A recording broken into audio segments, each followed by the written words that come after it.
Okay, in today's video, I'm going to be talking about folic acid. What is so bad about folic acid? Isn't folic acid good? Don't we need folic acid? Folic acid is synthetic, okay? It is not folate.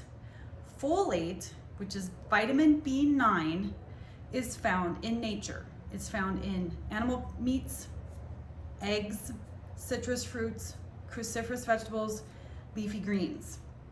It is an important nutrient for methylation, for your MTHFR enzyme, which converts folate into methylfolate, which then that molecule goes on to produce another molecule called SAMe.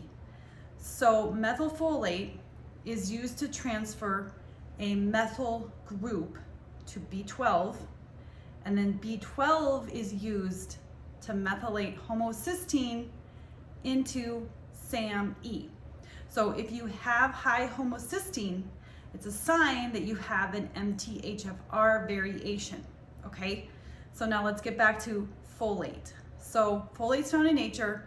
Folic acid is added into foods like bread products and enriched rice in order to increase the nutrient content.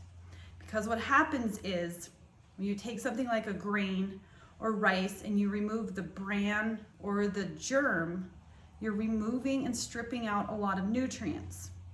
So when people are consuming a lot of breads and rice and they're not getting the vitamins, they start having health problems like mental illness, leaky gut,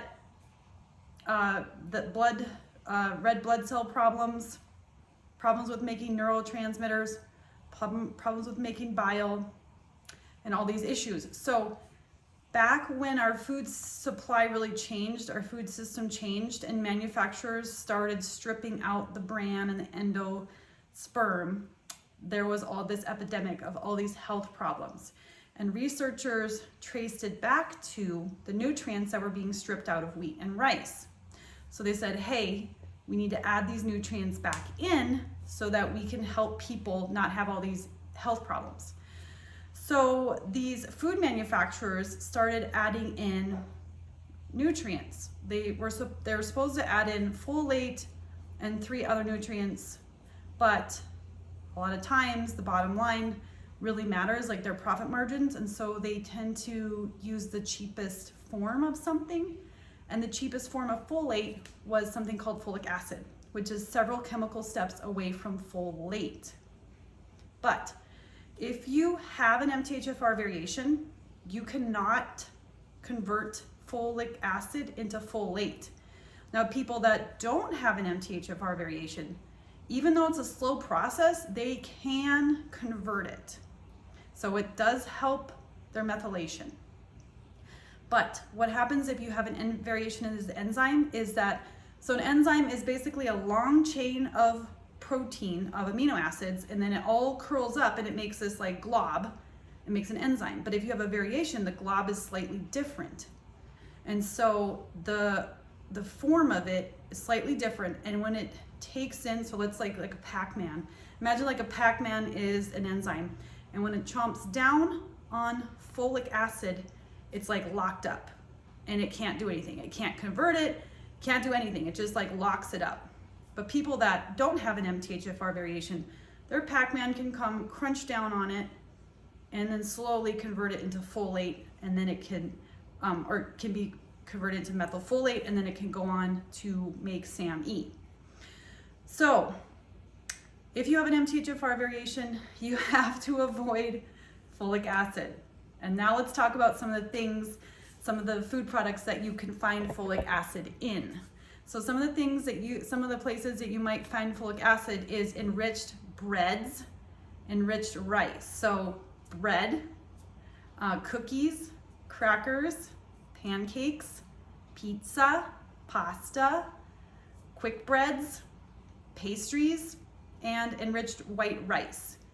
So what's really tricky though is on the label. So if you look at the ingredients or if you look at the nutrition information, it might say folate, but then in parentheses it says folic acid. So that's a sign that they're adding in folic acid, not folate. You want to stay away from that. Other things that can have folic acid are egg whites and protein drinks and cheap supplements. So you have to be aware of labels. You got to read labels and make sure you're not consuming folic acid, because it can prevent you from sleeping at night. It can give you anxiety or depression, fatty liver, gallstones, neurotube defects if you're expecting a baby or if you're trying to get pregnant. And you could have trouble detoxing. So methylation is a really important part of detoxification. So you could have trouble detoxing.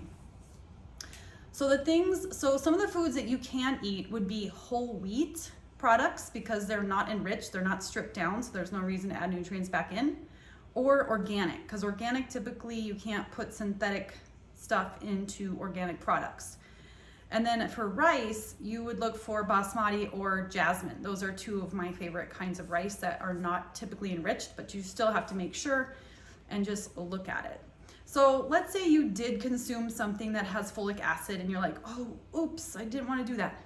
You could try taking a supplement to sort of flush it out and sort of compete with the folic acid that's in your system. Now, when we talk about supplements, we have to be careful, because you don't want to overdo it. If you want to supplement with folate and other B complex, you just want to take just what you need. You don't want to overdo it, because you can over-methylate. And the other thing is, there's several B vitamins involved in methylation. So you want to get riboflavin, B12, and B9, which is folate. So you don't just want to take folate, and you don't want to take too much. So if you try a methylated B complex and then you go on to have like overwhelming anxiety, it could mean that you have another variation in this enzyme called COMT, which is responsible for breaking down neurotransmitters. So you just got to be careful when you're taking methylated B vitamins, because if you have a slow COMT, it could mean that you're going to get overwhelm and anxiety from taking methyl Bs. So you might want to start with a food-based B vitamin first, like beef liver or desiccated organs, because that's going to have folate, not necessarily methylated folate, and it'll have it in lower doses. So that would be maybe a good place to start. Two other options, if you do want to try some B vitamins, is just folate itself, which can, a good source is lemon peel, so food-based supplement of folate from lemon peel. Or you could try folinic acid, because that's a few steps, it's like 1 or 2 steps from folate, but your body typically can convert that. Okay, so I hope this was helpful. I know it's kind of overwhelming to think about all the foods that you have to avoid, but you just have to be smart about it. So you want to look for organic or whole wheat, and look at your labels and look for products that do not add folate or folic acid. Sorry, products that are not adding folic acid.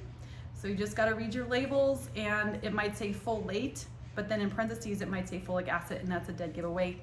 You don't want that. Okay, I hope this was helpful. This video 2, I'm looking forward to sharing a lot more with you in the coming weeks and months.